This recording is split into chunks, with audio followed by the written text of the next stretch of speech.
Hello दोस्तों, आप सभी का स्वागत है आपके अपने यूट्यूब चैनल पर और मेरा नाम है ब्रिजेश कुमार। और आज की हम लोग 20वीं नंबर की क्लास देखेंगे कि क्योंकि आज जो होगी 20वीं वीडियो होगी। अगर आप लोगों ने 19 वीडियो मैंने इसी चैनल पर अपलोड कर दिया, आप लोगों ने नहीं देखा है तो जाकर देख लीजिए। और आज हम लोग लगभग 500 क्वेश्चन को कंप्लीट पूरा कर लेंगे। और आप लोग इन 500 क्वेश्चन को अगर आप लोगों ने देख लिया तो आपका कोई भी एग्ज़ाम आप बैठेंगे तो यहाँ से क्वेश्चन आपको देखने को ज़रूर मिलेगा।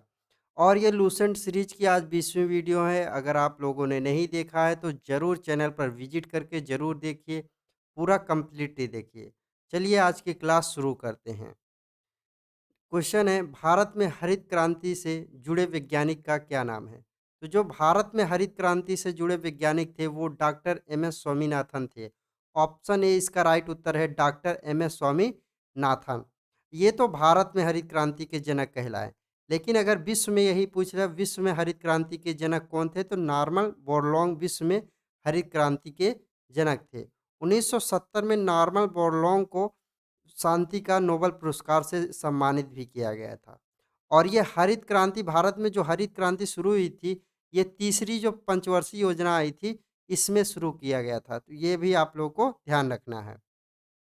नेक्स्ट क्वेश्चन है, शिव समुद्र जलप्रपात किस नदी पर है? तो शिव समुद्र जो जलप्रपात है, ये किस नदी पर है? तो इसका जो राइट उत्तर हो जाएगा कावेरी नदी। ऑप्शन डी इसका राइट उत्तर है कावेरी। कावेरी नदी पर शिव समुद्र जलप्रपात स्थित है। और कावेरी नदी कहाँ पर है? ये कर्नाटका में स्थित है कावेरी नदी। आप देखिए शरावती जो नदी है इस पे है जोग जलप्रपात। शरावती नदी पर कौन सा जलप्रपात है? जोग जलप्रपात है। और नर्मदा नदी पर कौन सा जलप्रपात है? धुआंधार जलप्रपात और कपिलधारा जलप्रपात। दो जलप्रपात बहुत ज़्यादा पूछा जाता है नर्मदा नदी पर। नेक्स्ट क्वेश्चन है, भारत में चंदन की लकड़ी के लिए प्रसिद्ध राज्य कौन है? तो भारत में जो चंदन की लकड़ी मिलती है वो कर्नाटक राज्य में मिलती है। ऑप्शन सी इसका राइट उत्तर हो जाएगा कर्नाटक। कर्नाटक और तमिलनाडु दो ऐसे राज्य स्टेट हैं जहाँ पर चंदन की लकड़ी मिलती है और चंदन की लकड़ी बहुत महंगी भी होती है। इसीलिए इसको बहुत कम ही क्षेत्र में पाया जाता है, जैसे कर्नाटक हुआ, तमिलनाडु हुआ, केरला, इन्हीं क्षेत्रों में चंदन की लकड़ी पाई है, लेकिन सबसे ज़्यादा कर्नाटक में पाया जाता है। नेक्स्ट क्वेश्चन है, खेताड़ी किसके लिए प्रसिद्ध है? जो खेताड़ी स्थान है ये किस चीज़ के लिए प्रसिद्ध है?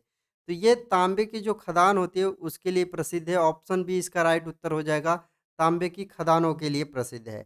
और ये खेताड़ी कहाँ पर है? खेताड़ी जो है ये राजस्थान में पड़ता है खेताड़ी।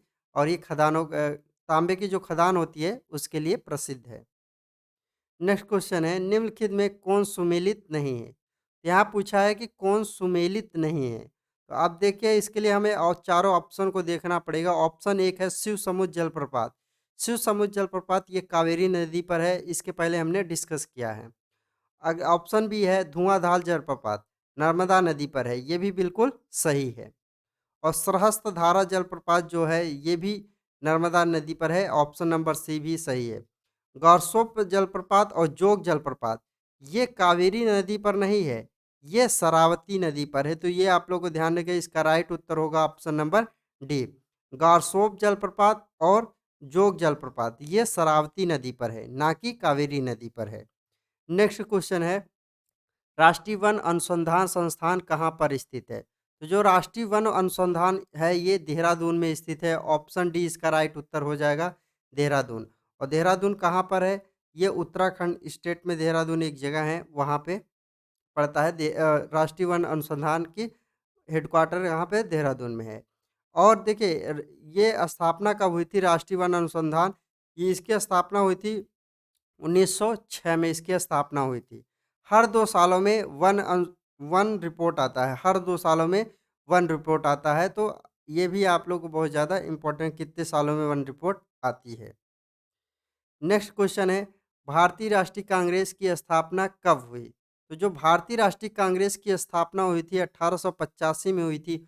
ऑप्शन ए इसका राइट उत्तर है 1885। तो ये भी आप लोग ध्यान रखें, क्योंकि कहाँ पर हुई थी और किसने की थी ये भी हम लोग देख लेते हैं। देखिए इसकी जो स्थापना किसने की थी, भारतीय राष्ट्रीय कांग्रेस की स्थापना एच.ओ. हुम जो एक अंग्रेज थे उन्होंने इसकी स्थापना की थी। और इसकी स्थापना बम्बई में हुई थी 28 दिसंबर 1885 को हुई थी, 28 दिसंबर 1885 के। और ये कहाँ पर हुई थी? ग्वालियर टैंक मैदान के गोकुल दास तेजपाल संस्कृत विद्यालय में आयोजित, मतलब इसकी एक बैठक हुई थी, 72 प्रतिनिधि ने भाग लिया था और वहीं पर इसकी स्थापना हुई थी।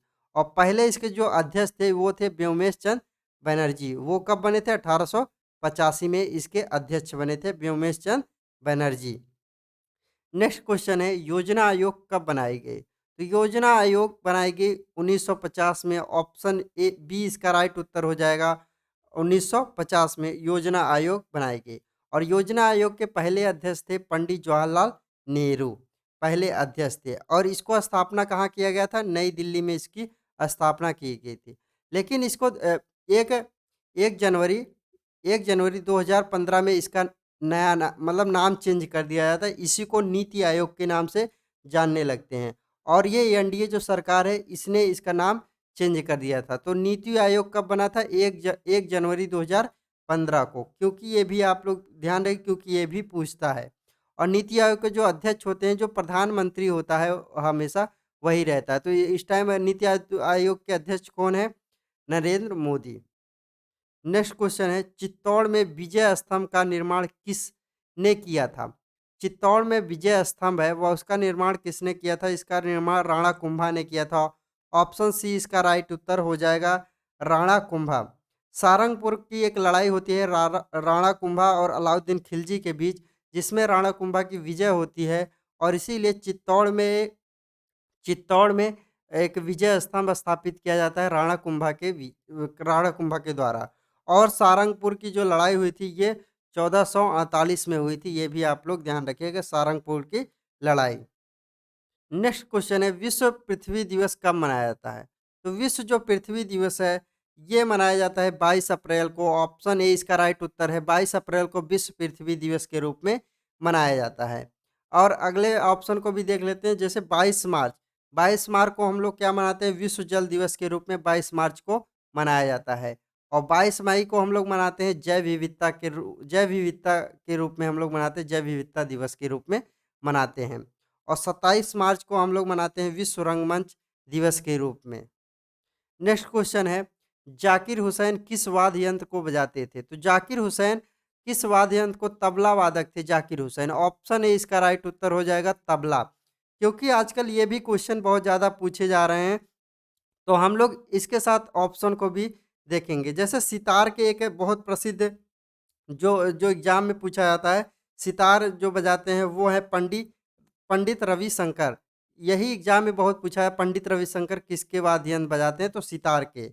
और अगला जैसे बांसुरी, बांसुरी बजाते हैं हरि प्रसाद चौरसिया। जो बांसुरी जो बजाते हैं वो हरि प्रसाद चौरसिया। एग्जाम में सारे पूछे हुए हैं और मैं वही नाम बता रहा हूं जो एग्जाम में पूछा गया है।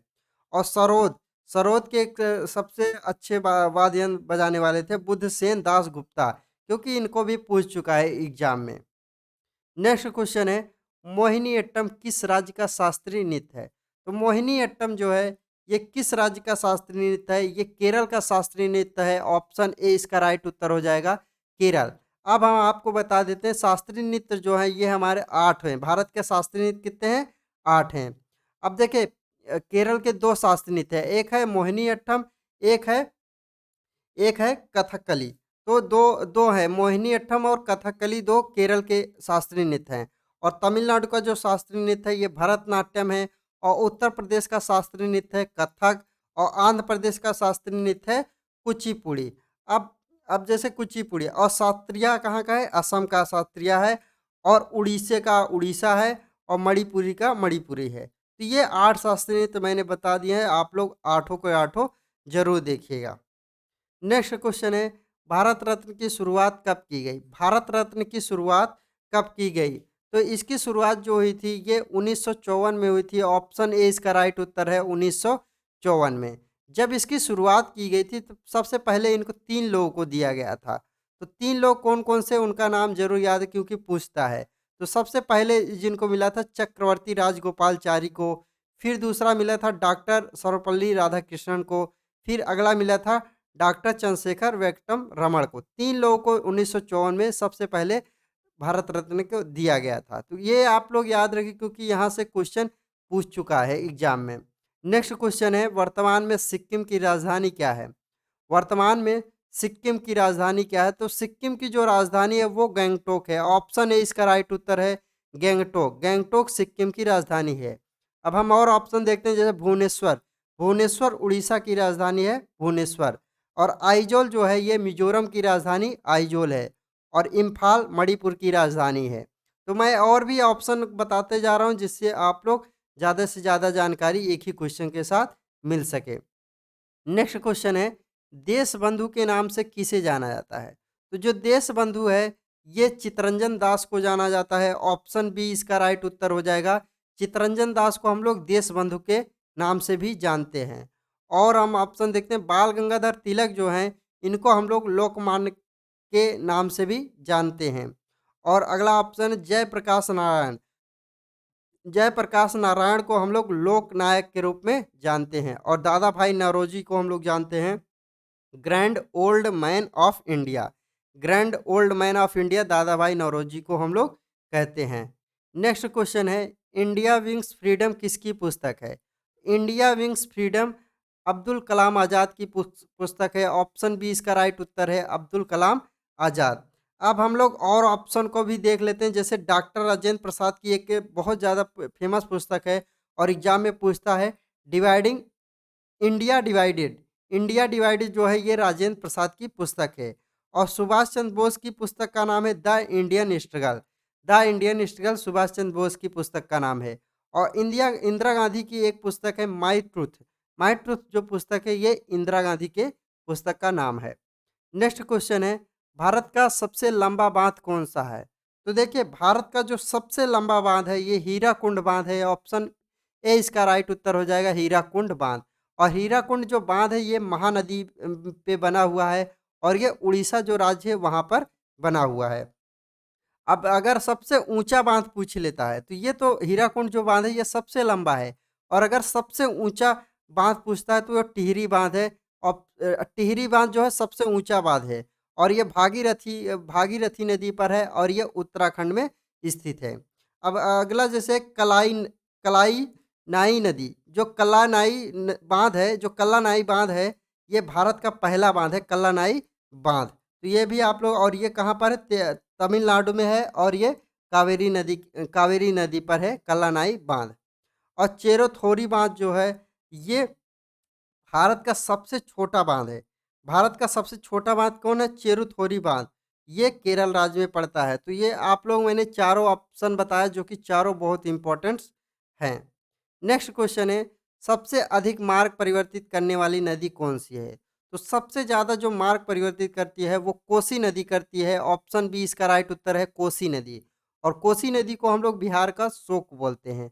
और दामोदर नदी को हम लोग बोलते हैं पश्चिम बंगाल का शोक बोलते हैं दामोदर नदी को।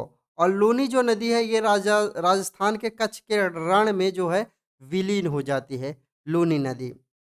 नेक्स्ट क्वेश्चन है भाखड़ा नागल परियोजना किस नदी पर स्थित है? तो जो भाखड़ा नागल परियोजना है ये सतलज नदी पर स्थित है। ऑप्शन ए इसका राइट उत्तर है सतलज नदी। और यह संसार का सबसे ऊंचा गुरुत्वीय बांध है। ये भी आप लोग ध्यान रखें भाखड़ा बांध जो है ये संसार का सबसे ऊंचा गुरुत्वीय बांध है। और इसी बांध के पीछे जो हमारा गोविंद सागर झील है इसी बांध के पीछे बनता है। तो ये भी आप लोग ध्यान रखें। और भारत की सबसे बड़ी बहुउद्देशीय परियोजना है। ये आप लोग ध्यान रखिएगा।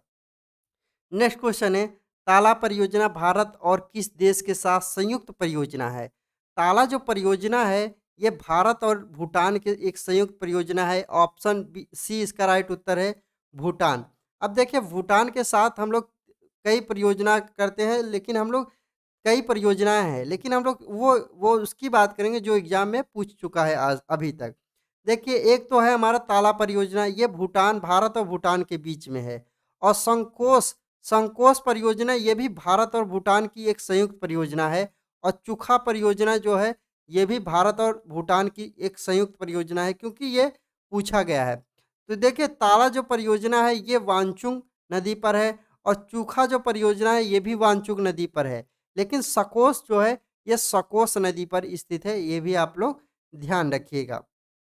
नेक्स्ट क्वेश्चन है दुलहस्ती जल विद्युत परियोजना। दुलहस्ती जल विद्युत परियोजना किस नदी पर है? तो दुलहस्ती जल विद्युत परियोजना ये चिनाब नदी पर है। ऑप्शन ए इसका राइट उत्तर है चिनाब। और ये दुलहस्ती जल विद्युत परियोजना ये जम्मू कश्मीर में स्थित है। अब देखिए चिनाब नदी पर ऐसे कई परियोजना है जो एग्जाम में बहुत ज़्यादा पूछता है।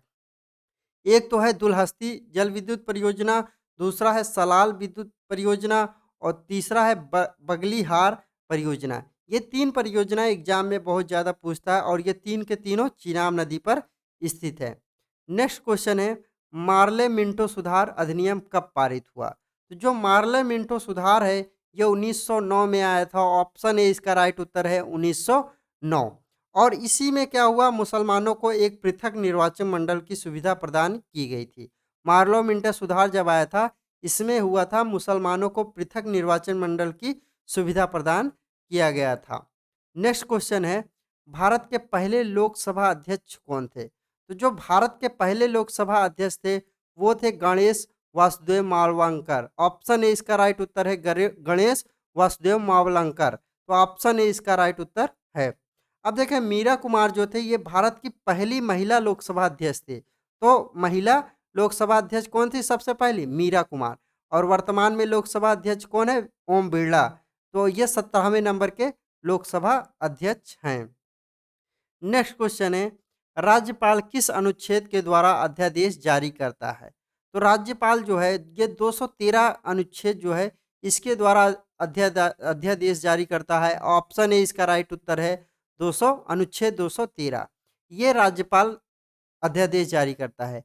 अगर यही राष्ट्रपति अध्यादेश जारी करने का पूछेगा तो वो 123 जो अनुच्छेद है इसके द्वारा राष्ट्रपति अध्यादेश जारी करता है। और अनुच्छेद 360 में वित्तीय आपातकाल है और अनुच्छेद 352 में ये राष्ट्रीय आपातकाल है। तो ये भी आप लोग याद रखिएगा। नेक्स्ट क्वेश्चन है लोक लेखा समिति में कुल कितने सदस्य होते हैं? तो जो लोक लेखा समिति है इसमें 22 सदस्य होते हैं। ऑप्शन बी इसका राइट उत्तर हो जाएगा 22 सदस्य। लेकिन लोकसभा से 15 सदस्य होते हैं और राज्यसभा से 7 सदस्य होते हैं।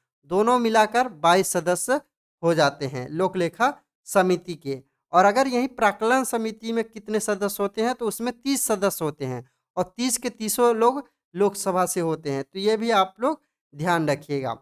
और ये रही आज की हमारी वीडियो। और आप लोगों को वीडियो पसंद आया होगा तो अपने यार दोस्तों को ज़रूर शेयर करिएगा। और आप लोगों से मुलाकात होगी नेक्स्ट वीडियो में। जय हिंद।